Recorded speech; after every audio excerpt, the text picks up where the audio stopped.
The news broke on June 5th, 2026, that Anthony Head had died at 72. The grief that poured out from fans and colleagues alike told you everything you needed to know about the kind of man he really was. But the full story of his final chapter, and the heartbreak that preceded it, is one that deserves to be told properly.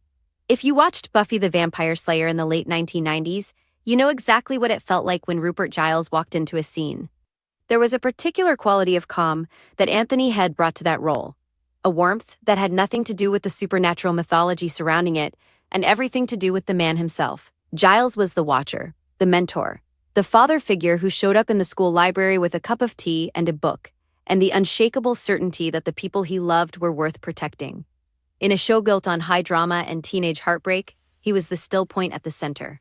For those of us who were in our 30s or 40s when Buffy first aired, Anthony Head felt like a contemporary, educated, gentle, quietly funny, with that extraordinary baritone voice that could deliver a line with more warmth than most actors could summon with their entire bodies. He was the kind of performer you trusted completely, every single time. And then, a generation later, he came back into our lives through Ted Lasso, as Rupert Mannion, the smoothly villainous former Richmond FC owner, and reminded us all over again that here was an actor of exceptional range, equally at home in goodness or in beautifully rendered moral complexity. He had been part of our cultural lives for nearly 5 decades. His voice alone, that rich, measured, distinctly English baritone, was enough to make a room feel more civilized. When his daughters Emily and Daisy announced his death on June 5th, 2026, the world stopped for a moment, and the outpouring that followed was unlike almost anything we have seen in recent years. Anthony Stewart Head was born on February 20th, 1954, in Camden Town, London, into a family already steeped in the arts. His father was a documentary filmmaker, his mother Helen Shingler was an actress. His brother, Murray Head, became a musician and actor in his own right. Talent ran in the family like a current, quiet, constant, and deep. Anthony trained at the London Academy of Music and Dramatic Art and came up through musical theater, building a foundation in stagecraft that would serve him throughout his career. His first major brush with national recognition came not from a play or a film, but from a coffee commercial. A series of advertisements for Nescafe Gold Blend in the 1980s, in which he played one half of a slow-burn romantic couple. The campaign ran for years. Britain watched it like a soap opera, and Anthony Head became, almost accidentally, a household face. By 1997, when Buffy the Vampire Slayer premiered on American television, he was ready. 7 seasons, 144 episodes as Rupert Giles, the role of a lifetime, not because it was the most dramatic part he ever played, but because it asked him to be something television rarely rewards. Genuinely, consistently kind. He followed it with Little Britain, Merlin, Dominion, The Stranger, Ted Lasso, and dozens of stage productions and musical recordings in between. A career spanning nearly 50 years, built on craft, consistency, and an uncommon quality of human warmth. To understand the final chapter of Anthony Head's life, you need to understand Sarah Fisher. They met in 1982, she was 23, he was 28. And from that first meeting, they were simply together. Not in the loud, dramatic way of Hollywood romances, but in the quiet, rooted way of two people who recognize something essential in each other and decide, without much ceremony, that this is it. Sarah Fisher was not a performer. She was an animal welfare activist, a woman of deep compassion and practical purpose, serving as an ambassador for Battersea Dogs and Cats Home and as a patron of Holly Hedge Animal Sanctuary. She gave her life to causes that had nothing to do with fame or visibility and everything to do with the kind of ordinary, unglamorous goodness that the world depends on. They never married. It was a choice, not a failing. They built a life together that was complete on its own terms. They raised 2 daughters, Emily and Daisy, both of whom became actresses themselves. For 43 years, Sarah was the constant at the center of Anthony's life, his home, his person. Then, in 2025, Sarah was diagnosed with cancer. The details of her illness were kept private, as Sarah and Anthony kept most things private, away from the cameras, held close within the family. What we know is that her death, when it came in December 2025, was described by her daughters as immensely shocking and with very little warning. She was 61 years old. Anthony Head lost the woman he had loved for 43 years, and he lost her suddenly. Those who knew him in the months that followed described a man who was grieving in the profound, disorienting way that only comes when you lose someone who is not just your partner, but the organizing principle of your daily life. Sarah had been beside him through every role, every production, every season of his career. She had been there when Buffy made him famous in America, when Ted Lasso brought him to a new generation of viewers, when the world kept changing around them, and they stayed steady in the middle of it. Without her, the steadiness was gone.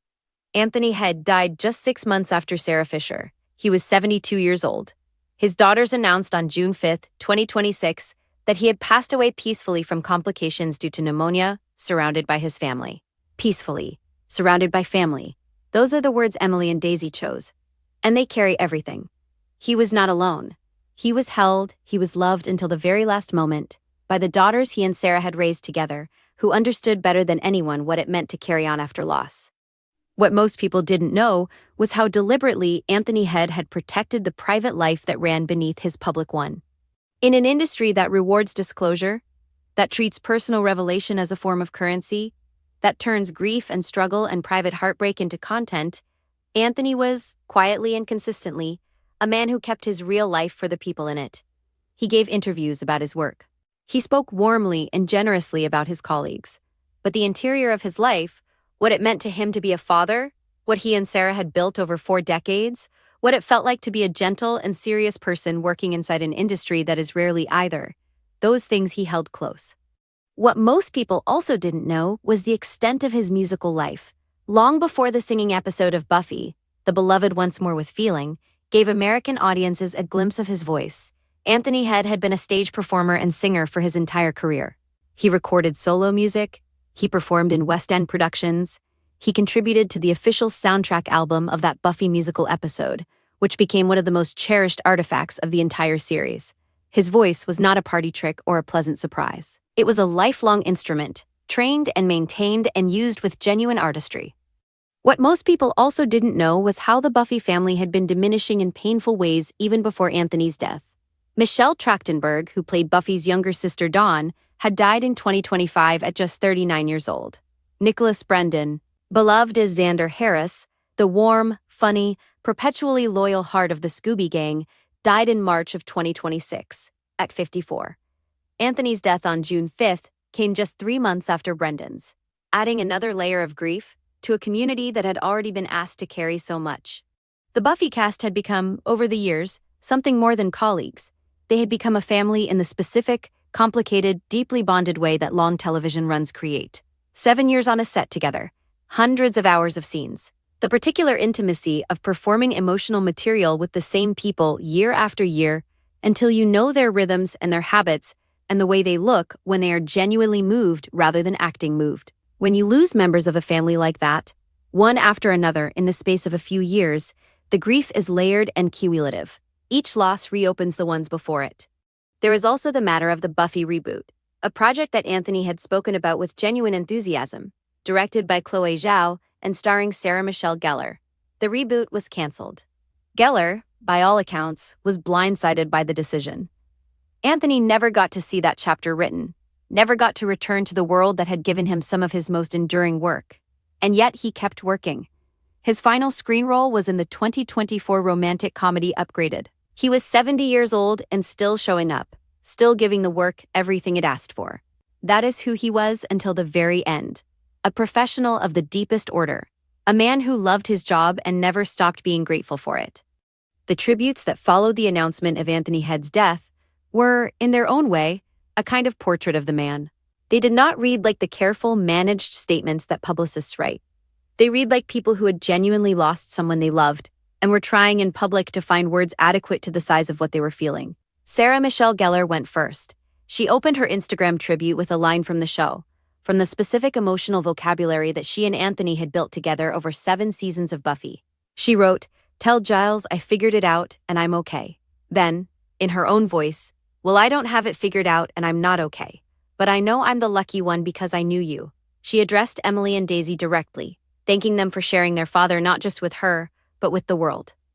That phrase, sharing their father with the world, is worth sitting with, because it acknowledges something real about the particular sacrifice of being the family of someone who belongs, in some partial but genuine way, to millions of strangers. Anthony Head's warmth, his steadiness, his quality of making every person he worked with feel seen and valued. Those things reached far beyond his home. They reached through television screens into living rooms and became part of people's sense of what a good man looked like. James Marsters, who played Spike on Buffy, who spent 7 seasons sparring with and against and ultimately alongside Giles, wrote what may be the most affecting tribute of all. He called Anthony the best actor in the cast. He called him the best of us. He wrote that Anthony had been an unflaggingly kind and steady presence on set, that he had left the world a better place for his presence. He was the best of us. From a man who knew him for 7 years, up close, on the days when performance was hard and the hours were long and the material was difficult. That is the kind of tribute that cannot be manufactured. David Boreanaz wrote that he was so kind and generous of a soul. Alison Hannigan said the loss cut so deep, she feared it could never heal. Emma Caulfield described a perfect day she had spent with Anthony in London in 2011. Lunch, a record store, dinner, laughter until their sides hurt, and said he had been kind and wise and a guide in troubled times, and that he was so loved. Sharon Maughan, who had played opposite Anthony in those famous Nescafe Gold Blend commercials 40 years earlier, the first partnership that made him a household name, told the BBC simply, "I loved working with him." 4 decades of working life, and the people who passed through it speaking, without exception, about the same qualities: kindness, warmth, generosity, steadiness. Anthony Head's family has not announced plans for a public memorial. They have kept his final days, as he kept most things, for the people who loved him most. His daughters are carrying the grief with the same quiet dignity their father brought to everything. And the world, in its imperfect and internet-scattered way, is doing what it always does when it loses someone who mattered. Going back to the work, watching old episodes, remembering. Anthony Head's net worth at the time of his death has been estimated at approximately $5 million, a figure that reflects nearly 50 years of consistent, high-quality work across theater, television, film, and music. But numbers like that mean very little when set against what he actually left behind. What he left behind is Rupert Giles. For a certain generation, and increasingly for the younger generations who have discovered Buffy through streaming and fallen into it just as helplessly as we did the first time, Giles is not just a character. He is a template for a particular kind of love. The love that shows up.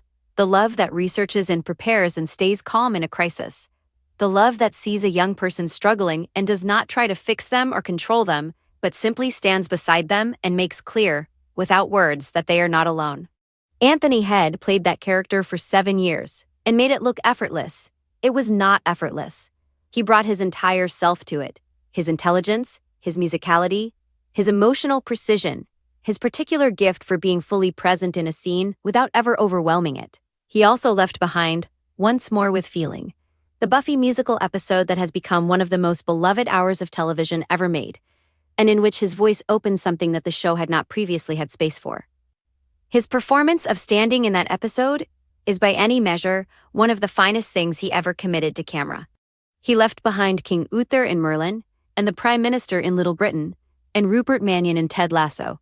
A villain drawn with such precise, specific humanity that you almost sympathized with him while knowing you absolutely should not. He left behind 2 daughters who are already building careers in the craft he loved, carrying his legacy forward in the most literal possible way. And he left behind something harder to quantify, but perhaps more lasting than any of it: the testimony of everyone who worked with him. Every person who shared a set or a stage or a long afternoon in a London record shop, all of them saying the same thing in different words. He was kind, he was generous, he was the best of us. In a profession that produces its share of difficult and self-absorbed personalities, that is not a small thing to say. In a life of any kind, it is not a small thing to have earned. Anthony Head was 72 years old. He died 6 months after the woman he had loved for 43 years. He died surrounded by his daughters. He died, by all accounts, at peace. Some lives are loud. His was warm. And the warmth, we suspect, will outlast almost everything else. There is a line that James Marsters wrote in his tribute that I keep coming back to. There's a hole in the world. That is what it feels like when someone who was genuinely, quietly good is no longer in it. Not a dramatic absence, not a sudden silence, just a hole, a place where warmth used to be, where steadiness used to live, where a voice of particular beauty used to speak. Anthony Head gave us 50 years of his craft and a lifetime of his decency. He loved one woman for 43 years. He raised 2 daughters who are proud to have been his. He made millions of strangers feel for an hour a week that someone reliable was in the room. That is a life fully and beautifully lived. If Anthony Head was part of your life, if you watched Buffy on Tuesday nights in the late 90s, or fell in love with Ted Lasso on a Sunday afternoon, or simply knew that voice and felt something settle in you when you heard it, leave us a comment and tell us what he meant to you. These tributes matter. These memories deserve to be kept. And if you want more stories told with the care and honesty they deserve, subscribe to our channel and stay with us.